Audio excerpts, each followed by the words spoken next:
Hello বন্ধুরা, আমি দেবিকা। আমি আজকে আমার জীবনের একটা গল্প বলবো।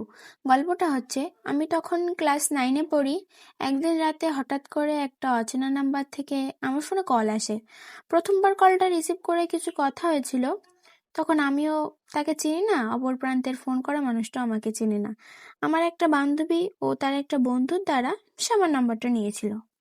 সেই দিন অল্প কিছু কথা বলার পরে আর কিছুদিন কথা হয়নি। 20-25 দিন পরে যেয়ে আমরা ফেসবুকে পরিচিত হই। সেখান থেকে আবারও কিছুদিন কথা হয়।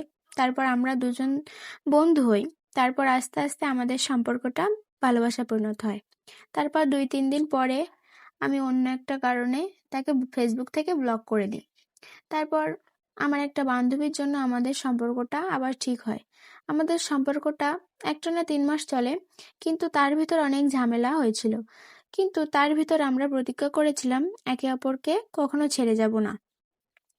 তারপর সে হঠাৎ করে কিছুদিনের মধ্যে দেশের বাইরে চলে যায়। সে দেশের বাইরে চলে গেলেও আমাদের সম্পর্কটা ঠিক আগের মতোই ছিল। তবে আমাদের সম্পর্কের কথা আমাদের দুজনের পরিবারের কেউ জানতো না।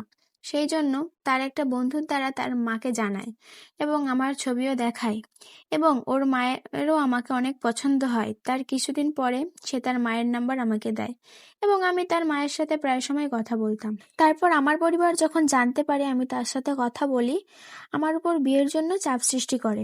তারপর আমি ওকে বলি তার কাছে আমাকে নিয়ে যেতে। আমি 2025 সালের 9 মার্চ বাড়ি থেকে বেরিয়ে যাই ও 18 দিন পরে তার কাছে যাওয়ার জন্য বেরিয়ে পড়ি। 2 দিন 2 রাত নৌকা করে নদী পাড়ি দিয়ে 27 মার্চ দুপুর 12টায় আমি সর্বপ্রথম তাকে দেখি ও তার হাত ধরি। আমি তার কাছে আসার পর একটা জিনিস খেয়াল করি, সে আমাকে প্রথমবার দেখে অনেক কান্না করেছিল। সেখান থেকে দেখতে দেখতে আজ 1টা বছর হয়ে গেল।